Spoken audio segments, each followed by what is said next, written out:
and the scene around the pool morphs into a party, everyone talking and laughing and passing Reed back and forth, celebrating that he is here.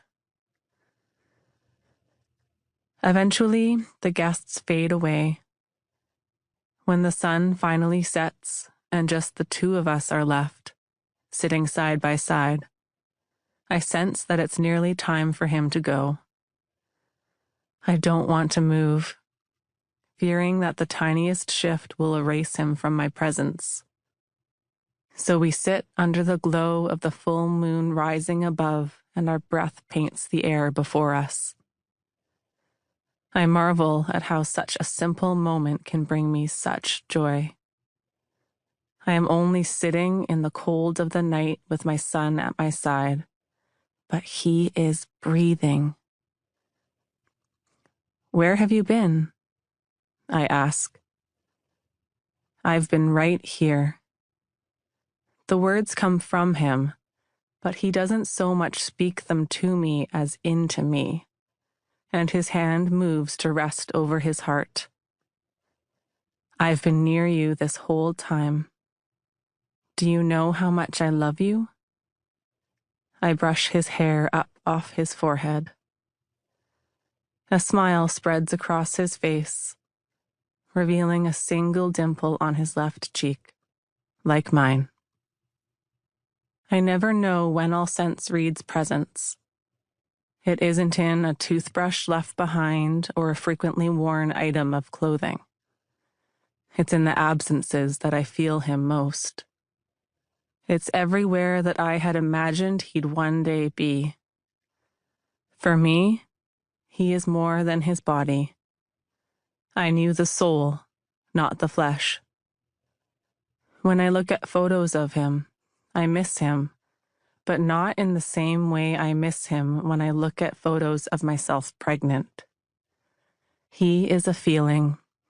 He is a feeling more than anything because of the simple fact that he died before he was born.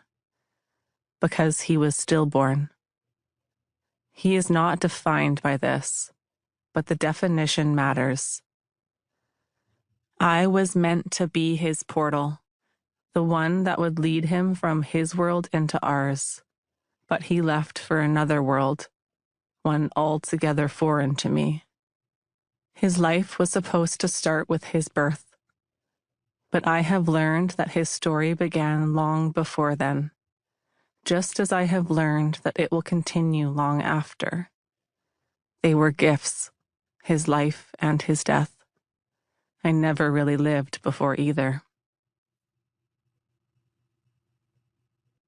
Chapter 1. It is a Tuesday, the last one of my pregnancy. March is rounding the corner into April, and the transition from winter to spring has begun. My mother and I are out for lunch on West 4th Avenue after a walk by the ocean, with the city on the other side of the bay, lambent in the soft northern sun and decorated by the earliest signs of cherry blossoms. In the restaurant, we sit in a narrow booth, my belly pressed up against the table edge, not quite able to fit in the space provided, and wait for our food to arrive. I shift uncomfortably in my seat, but don't have the energy to bother suggesting we move.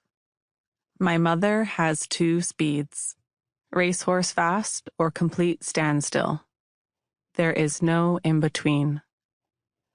Most of my childhood memories of her are of her back, with me toddling behind, trying to match her pace. My father, by contrast, has only one setting, always moving, yet somehow always late. I inherited that trait from him. It's nice to catch my mom at a slower pace than usual, and I relish the new ease our relationship has gained during my pregnancy. We were never especially close when I was growing up. Desperate for my independence, I spent